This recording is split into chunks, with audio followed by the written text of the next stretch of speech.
Hello, everybody. I'm Twanda Black, and I'm here with the visionary of the Praise Factor Awards, Apostle Dr. Teresa Jordan. Yeah. We all know her as Pastor T. Mm-hmm. And we just finished the 12th season of the Praise Factor Awards. Wow. I know. Can you believe it?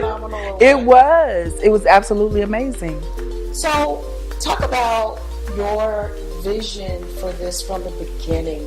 You know, what was in your mind when you began the Praise Factor platform? From the beginning. Well, you know, it's just like everything else.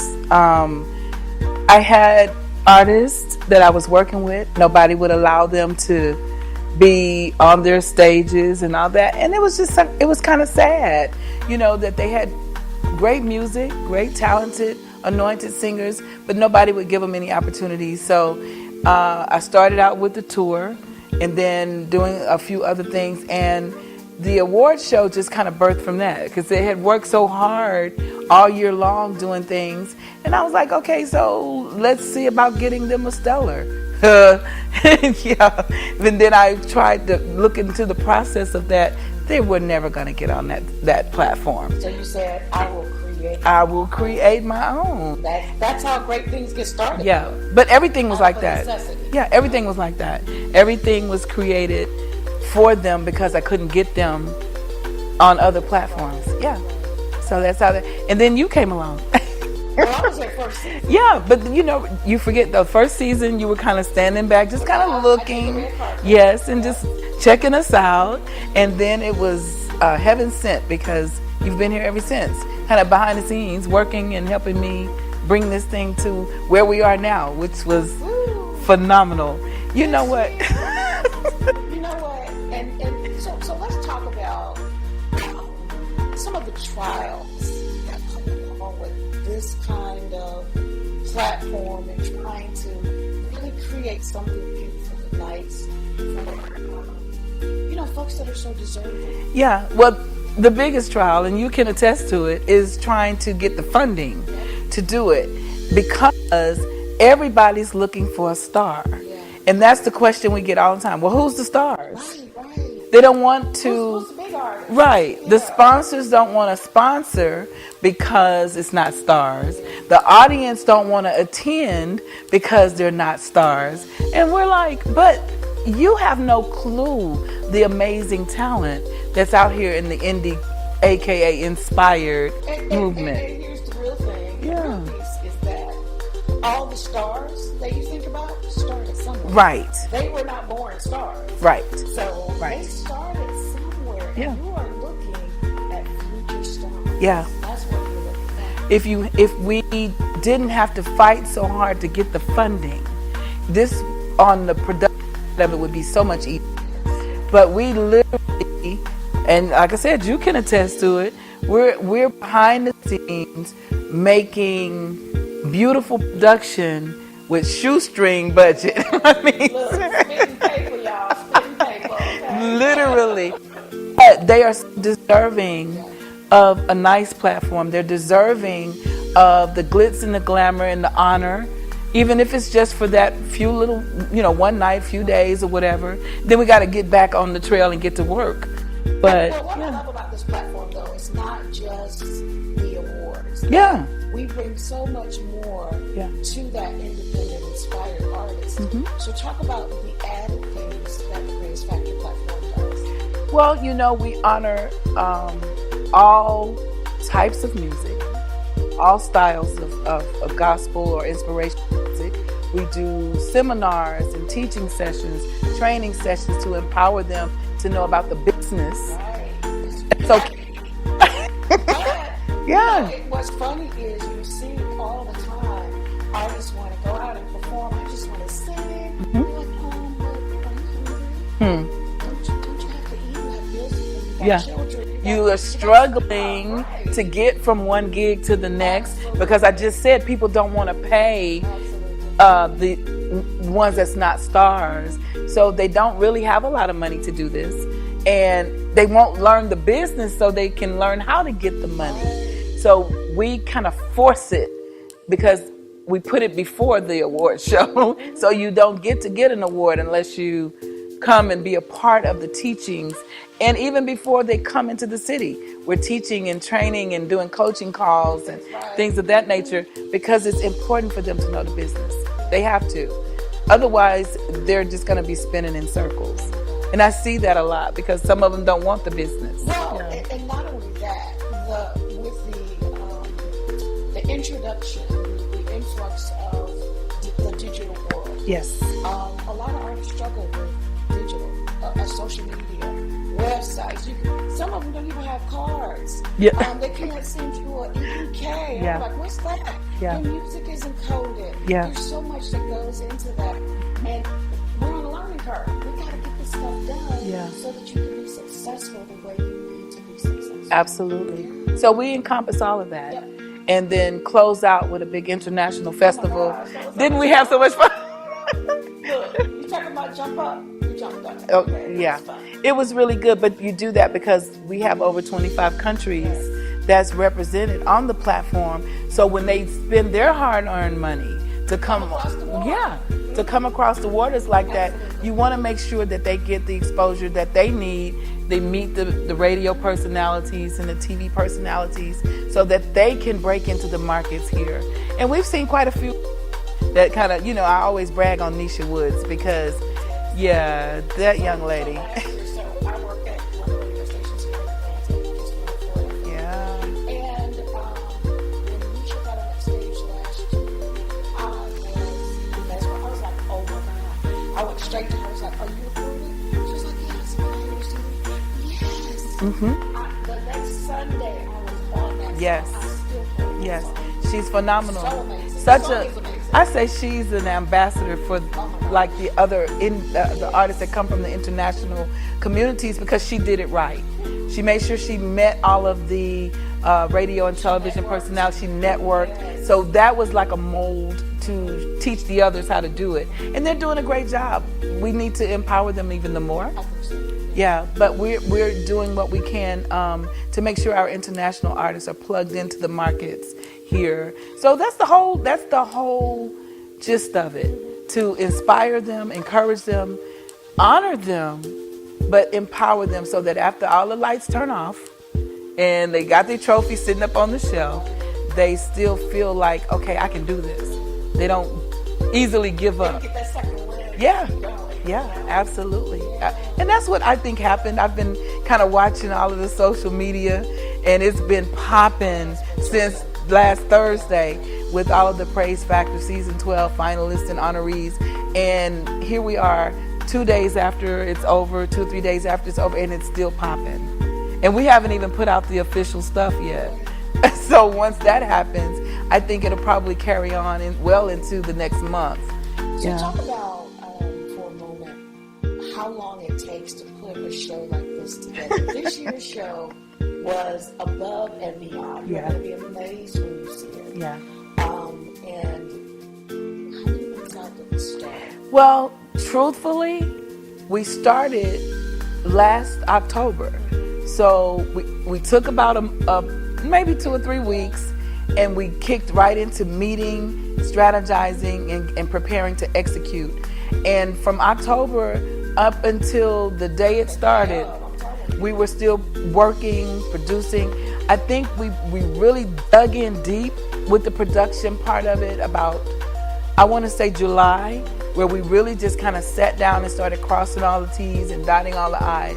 But we had our production script put together so that we could just kind of tweak and go through it from there. But it took quite a bit of work. Well, it was fun sitting down at the table and saying, what do you want to show? Yeah. What do we want to say with this show? Starting with the venue. Right. Because we were like, we need a venue that's gonna, like your word, pop. Yes. You know, we want, when they walk in, we want the artist to be like, oh, wow. And that we saw a lot of that.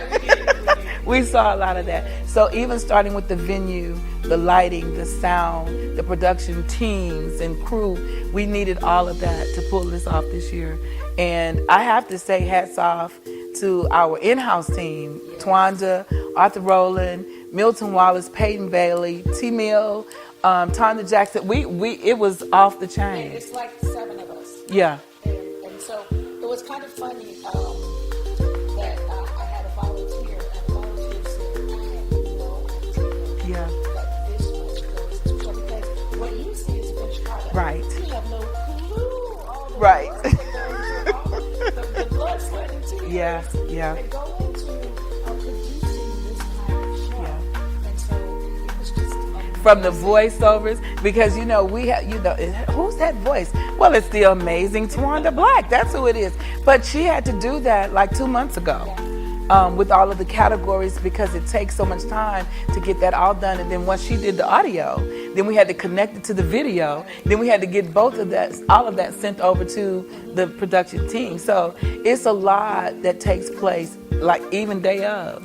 We were working in our ball gowns and all our fancy stuff. I was up in the control room, making sure everything was happening with the screen. She behind the stage, making sure everything is happening. Arthur was with the music, making sure. So it was we're very hands-on, because we want to make sure that it's done right, because we feel like the artists deserve that. Yeah, absolutely. We're going to be sitting on the front row one day. One day, not this day, but one day. One day. Absolutely, yeah, yeah, Down to the band. yeah. The little girl that came out with the trophy. Oh my God, she was so precious. That was I was so touched by that, because I didn't know that part. See, Twanda be surprising me with stuff. I didn't know that part was taking place, and I saw that little beautiful girl walk out with those trophies. I was like, oh my God, my heart melted. She was amazing. She was amazing. Yeah.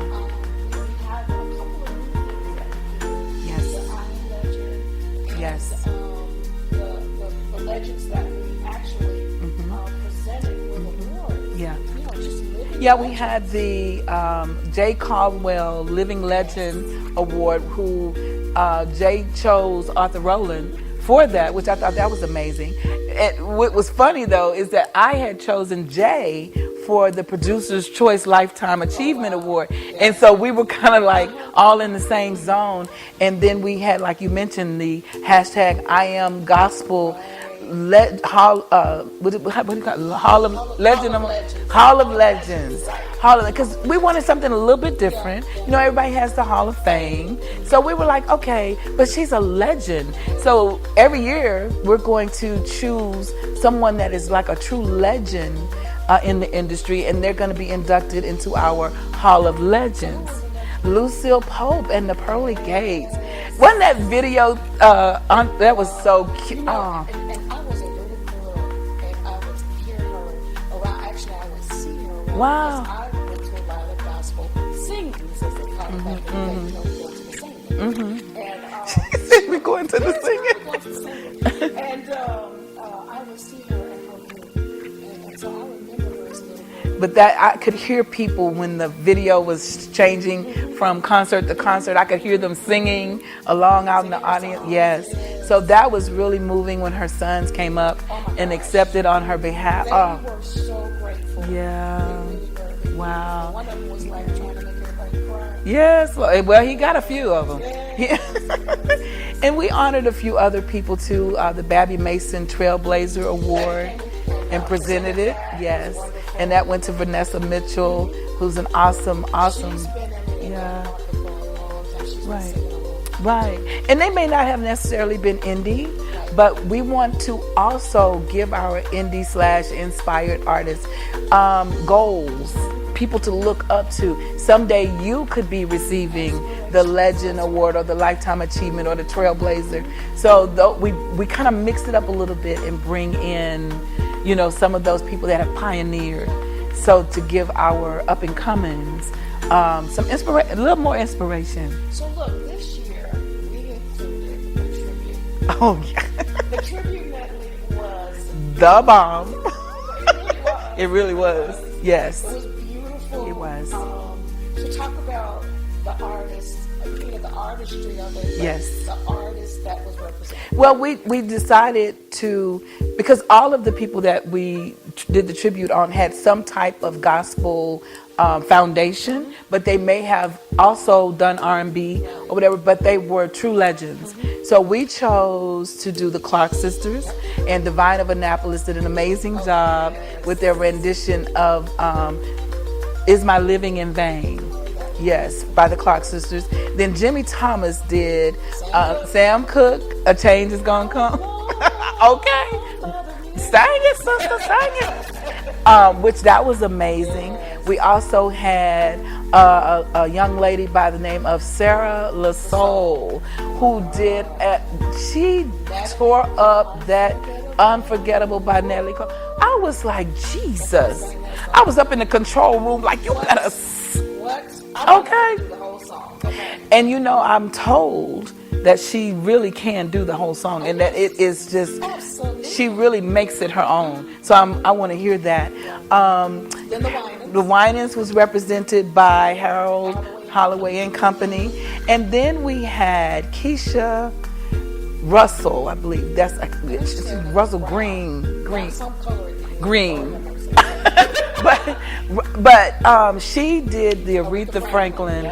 Oh man, and she tore it up as well. And then the ladies came out at the end with her. We ain't singing I'm a Natural Woman.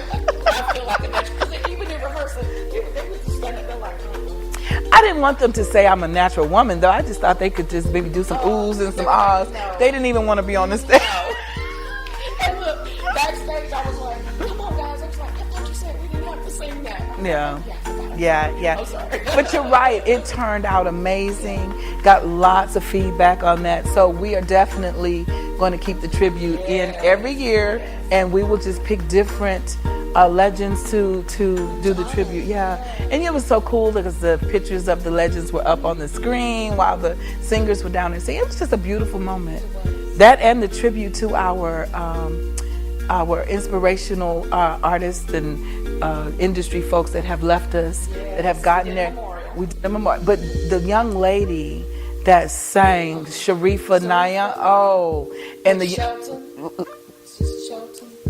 no, I want to say Gary or something like that, Clark. He had but you're talking about his that little nickname, Stello. Stello was the nickname. Yes.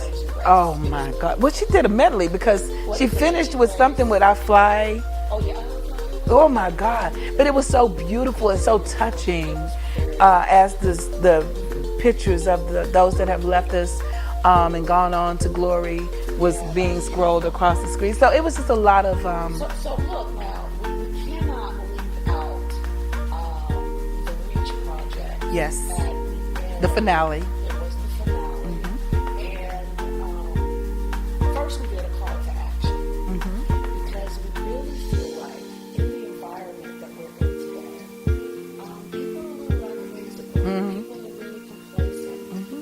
We're seeing all of these things going on around us, and we're doing nothing. We're going about our ways, though it means nothing to us, and it means everything to us. Yes. It really does. And our future. And our future, and our children. We got to think about the generations that have us. So we had a call to action. Dr. Joyce Morley came on and talked about change. Yes. She brought it on home. And unification. Unification. Yes. Yes, she did. And it was really a great call to action. Yes. So after the call to action, then we went into The Reach Project song, which is entitled Reach. And the whole purpose of it is to talk about bringing our communities together in time of need. When there's all of these hurricanes and the storms and floods and disasters and things that are taking place, we have to be our brother's keeper. And that's what that song talks about. Kind of set up a little bit like the We Are the World kind of song back in the day. But you wrote that, right? Yes, I did. And so there were different artists that were singing different parts of it, and we had a wonderful choir in the background singing. So it was amazing. The whole show really was amazing. So, really, I want to encourage everybody. Listen, if you're watching this, or as they say in the church, if you're under the sound of my voice, you really should get involved with the Praise Factor Awards. There is something there for everybody. So if you're not a singer or whatever, you can still be involved on the marketing, the PR, the promotion side of it, the graphic side of it, the sales side of it, the stage production side of it, the videography side of it, editing side. There's something for everybody to do. And the one common thing that we hear all the time is there is love in the midst of Praise Factor. Everybody talks about it. Yeah. There'll be some devils on it.